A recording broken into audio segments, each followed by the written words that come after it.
గత వీడియోలో మనం చరరాశులతో చతురస్రం యొక్క చుట్టుకొలత ఎలా కనుక్కోవాలో తెలుసుకున్నాం కదా. ఈ వీడియోలో మనం చరరాశులతో దీర్ఘచతురస్రం యొక్క చుట్టుకొలత ఎలా కనుక్కోవచ్చో సూత్రాన్ని గురించి తెలుసుకుందాం. ఇంగ్లీష్లో దీనిని perimeter of a rectangle using variables అంటారు. చూడండి, మనం ఈ దీర్ఘచతురస్రం యొక్క చుట్టుకొలత చరరాశుల సహాయంతో ఎలా తెలుసుకుంటాము సూత్ర రూపంలో. దీర్ఘచతురస్రం యొక్క చుట్టుకొలత అవునా. మరి దీర్ఘచతురస్రం ఎలా ఉంటుందండి చెప్పండి. ఇది దీర్ఘచతురస్రం అని చెప్పవచ్చా?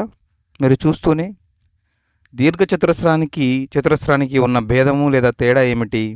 చతురస్రంలో పొడవు వెడల్పు రెండు ఒకేలా ఉంటాయి, కానీ దీర్ఘచతురస్రంలో పొడవు వెడల్పు వేరువేరుగా ఉంటాయి.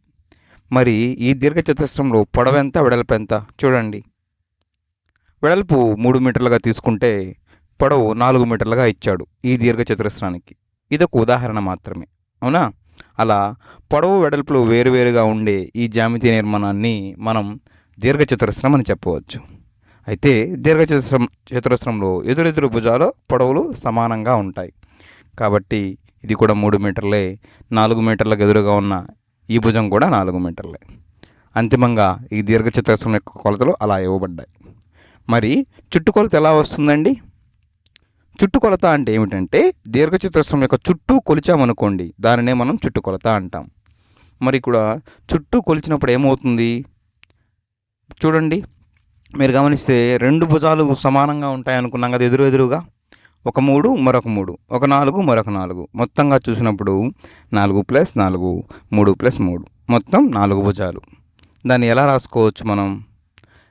4 2 ఉన్నాయి కదా, 2 × 4 + 2 × 3 అంటే 2 × 4 8 అవుతుంది, 2 × 3 6 అవుతుంది. మొత్తం కొలిచినప్పుడు 8 + 6 14 మీటర్లు అయింది.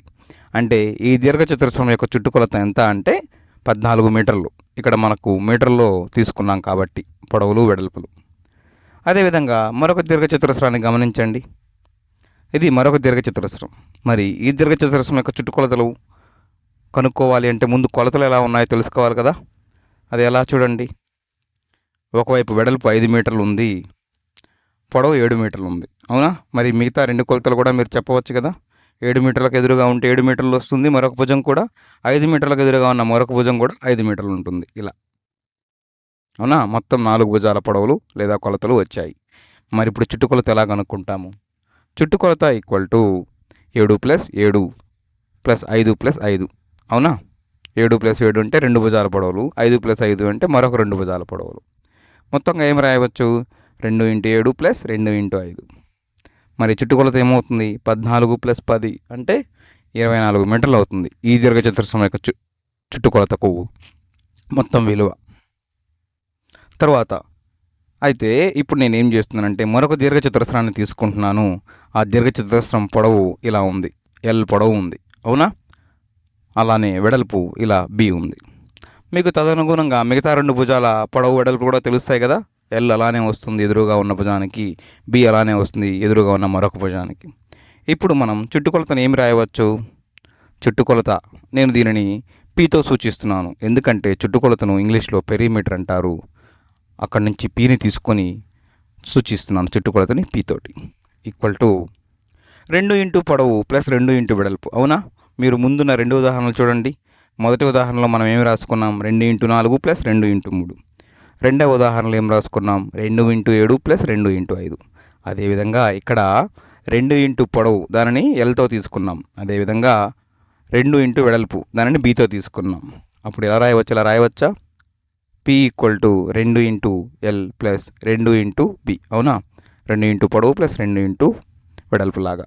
తద్వారా 2ని ఉమ్మడిగా ఉన్న 2ని కనుక మనం తీసుకున్నట్లయితే బయటకు చుట్టుకొలత లేదా P = 2 × L + B. ఇదే దీర్ఘచతురస్రం యొక్క చుట్టుకొలతకు సూత్రం.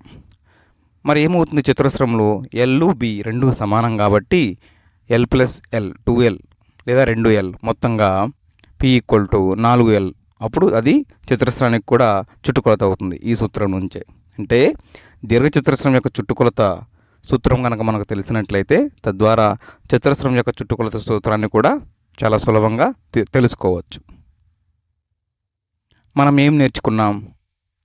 ఈ వీడియోలో దీర్ఘచతురస్రం యొక్క చుట్టుకొలత చర్రాసులతో ఎలా కనుక్కోవచ్చో సూత్రంలో రూపంలో తెలుసుకుందాం. అవునా? తరువాత వీడియోలో మరికొంత సమాచారం తెలుసుకుందాం.